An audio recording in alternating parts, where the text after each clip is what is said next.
What up guys, Justice here. Today I'm going to be reviewing my interface setup and basically why I have different items, different ability bars in different places in order to either max DPS or tank accordingly when at VORAGO or tank accordingly when at next, etc. So basically, just to start off, this is my interface setup which I use for VORAGO melee base tanking. So as you can see, I've got my ability bar over here where it has mainly attack abilities, then going on to assault, which is a strength ability, but then the majority of these are attack abilities.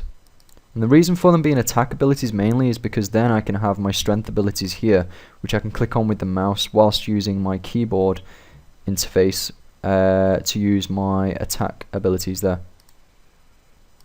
As you can also see as well, I've got my defense ability resonance. Use that as often as possible. I then flick over to my defense abilities here and click preparation, so then I can use resonance more often.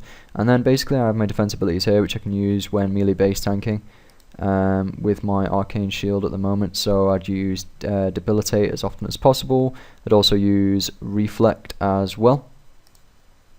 As you can also see on my ability bar, I've got my heal other spell. So at the moment I'm on Lunar Spells book, and with Lunar Spells you can use heal other with lore runes, astrals and blood runes, and this is extremely helpful for your team. You can also have a ranged DPSer with dual ascensions also healing, which is extremely helpful as well. So obviously you can't have a mage healer because they'll be using their magic spells, and the heal other spell is extremely useful. You want to be using barricade and then just literally have it in your ability bar. I have it on E, so I can just literally quickly tap E and then click on the individuals who I want to heal. And this is extremely helpful for your team when you're going VORAGO, for example, where you can heal your teammates whilst melee base tanking on especially phase 2 and 4, because at the end of the day DPS doesn't really matter there, it's time based.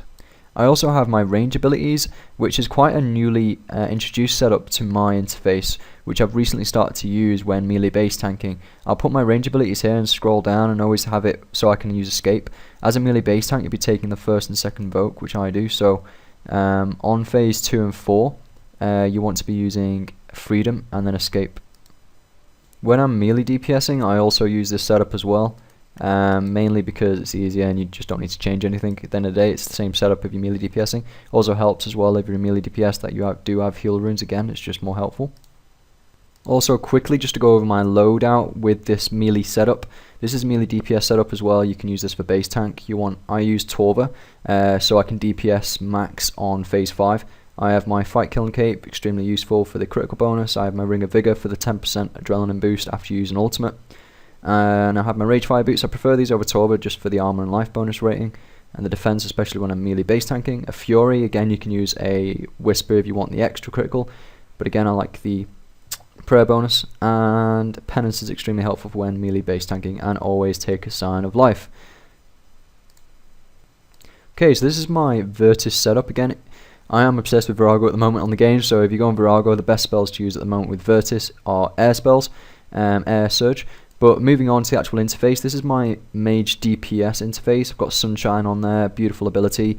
I'll put in the link to the description and an annotation probably of a video which I made on the 5 abilities you get as a reward from the World Wakes. One of those is the Sunshine ability, but that's another story. Watch the video, much recommended if you want to increase your DPS at any boss really.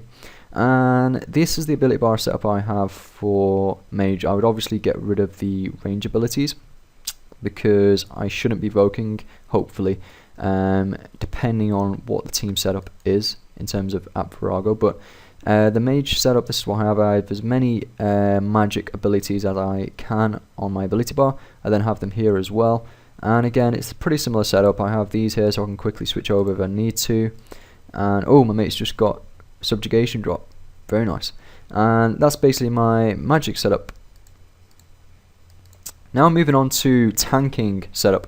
I use this prominently for VORAGO again. This is my tanking setup. So I've got resonance, I've got preparation, debilitate, reflect, barricade and freedom all on here.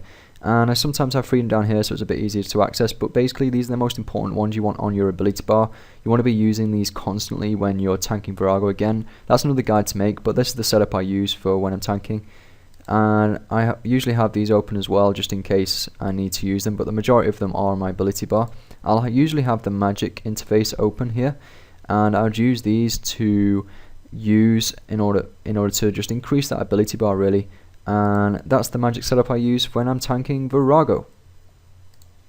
Oh, and just to say, my Fight Kill Cape is keepsake, by the way. But yeah, so that's the setup. This is my interface which I use when I'm skilling, because I have the chat open a lot larger here, and just a lot of space really, so when I'm skilling I can just chill out really, do a lot of divination at the moment. You can have a look at my making progress videos if you like, but that's my interface setup video. Hope it was helpful for any of those who are going VORAGO, or just in general as well for bossing, and I'll see you in the next video, guys.